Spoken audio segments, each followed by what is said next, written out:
गरीब साध साध सब नेक हैं, आप अपनी ठोरे, जो सतलोक ले जाएंगे वो साधु कोई और।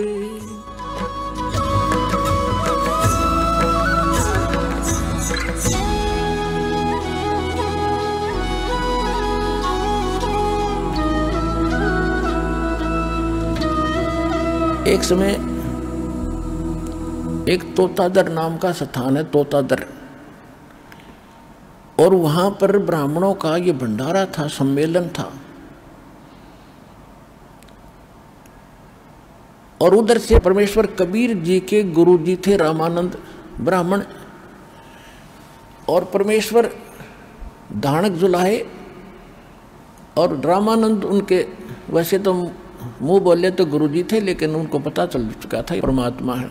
लेकिन परमात्मा के आदेश अनुसार वो केवल भूमिका कर रहे थे गुरु की। अब उन ब्राह्मणों ने तोतादेर में जो समागम था, सभी ब्राह्मण बुलाए थे, तो रामानंद जी तो बहुत पहुंचे हुए माने जाते थे, उसको आमंत्रित करना अनिवार्य था। वो तो आमंत्रित कर दिए। तो जहां भी रामानंद जी कबीर साहब के मिलने के बाद वो परमेश्वर को साथ ले जाते थे। अब सत्संग चल रहा था, परमात्मा बैठे थे, कबीर साहब भी बैठ के, रामानंद जी अपना बैठ गए, कबीर साहब श्रोताओं में बैठ गए, रामानंद जी उन ब्राह्मणों की स्टेज पर बैठ गए। उसमें क्या कथा सुना रहे थे वो ब्राह्मण लोग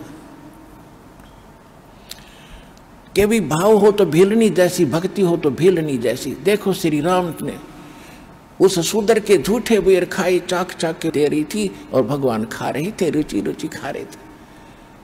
भाव भक्ति हो तो ऐसी हो, भगत हो तो ऐसा हो। और रामचंद्र जैसे भगवान और गुरु हो, जैसे कभी छुआछात नहीं किया। अब सत्संग समापन हुआ, उन्होंने पता लग गया ब्राह्मणों को कि रामानंद जी के साथ कबीर जी आए हैं, ये शूद्र है, बता दिया किसी ने। तो ब्राह्मणों ने क्या किया, ब्राह्मणों का यानी ब्राह्मणों का भंडारा न्यारा शुरू कर दिया अलग से, और अन्य जो बाहर के आए हैं वो अलग खाएंगे। जो ब्राह्मणों का यानी पंडितों के लिए जो भोजनालय था, उसमें प्रवेश के लिए कंडीशन लगा दी कि जो चारों वेदों का एक एक मंत्र सुना देगा,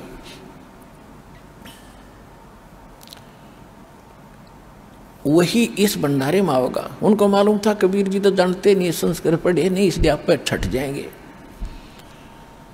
अब जब सब ब्राह्मण आ रहे थे, उन्होंने तो गोट रखे थे, श्लोक सुनाओ और फटते मंत्र सुनाओ और अंदर जाओ, मंत्र सुनाओ अंदर जाओ।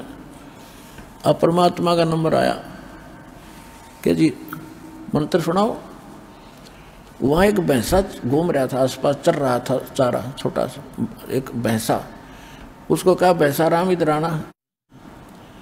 परमात्मा ने ऐसे किया, भैंसाराम, वो ऐसे देखा कि आजा।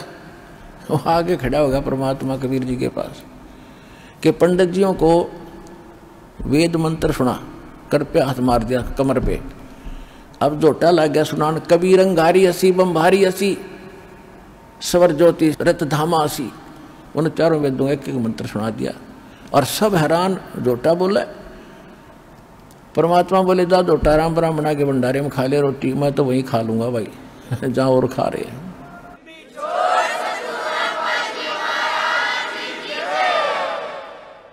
वहां कम से कम 4-5 हजार ब्राह्मण थे। परमात्मा ने 2 घंटे सत्संग किया वहां पर खड़ा होकर। अरे तुम बात तो सुना रहे थे बेलनी और राम की, तुम भगवान से बड़े हो गए। उसने तो शूद्र से कोई नफरत नहीं की, बेलनी से, और तुम नफरत कर रहे हो।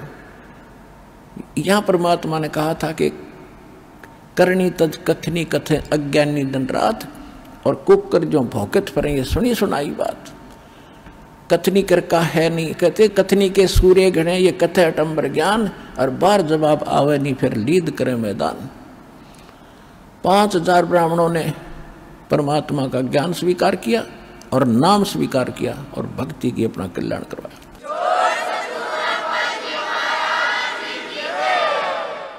तो पुण्यात्माओं, ये परमात्मा हमारे लिए भटक रहे हैं, हमारे पिता हैं। ये ब्राह्मण भी उसी के बच्चे थे। कहते 100 छल छिद्र मैं करूं अपने धन के काज, उनको लाइन पे लाना था। आज तो ब्राह्मण बने फिरे थे, अहंकार में डूबे फिरे थे, बड़ी इज्जत थी संसार में। कल क्या बनता उनके साथ? कहते पंडित हो कुकरा हवे करे हमेश। अगले जन्म में ये ब्राह्मण कहते कुत्ते की योनि में जाकर जो सत भक्ति नहीं करता फिर भौंकता फिरे। तो भगवान अपने बच्चों को इन दुखों से बचाने के लिए भटक रहे हैं, उनके लिए यही कारण बनाया और उनको सत भक्ति दी, उनका कल्याण कराया। तो प्रसंग जो चला था, परमात्मा प्राप्ति के लिए सबसे पहले प्रथम कड़ी है गुरु।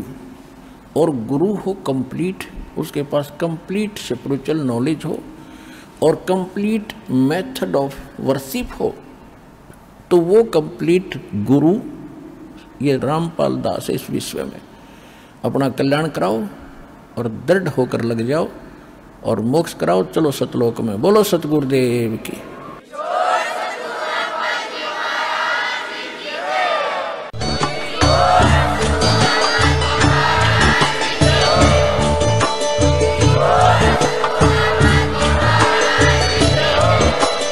आप सुन रहे थे जगत गुरु तत्वदर्शी संत रामपाल जी महाराज जी के मंगल प्रवचन। अधिक जानकारी के लिए विजिट कीजिए हमारी वेबसाइट www.jagatgururampalji.org। संत रामपाल जी महाराज जी के शुभ आशीर्वाद से पूरे विश्व भर में 500 से भी ज्यादा नाम दीक्षा केंद्र हैं, जिन पर संत रामपाल जी महाराज जी द्वारा ऑनलाइन निशुल्क नाम दीक्षा दी जा रही है। अपने नजदीकी नाम दीक्षा केंद्र का पता करने के लिए संपर्क करें 8222880541।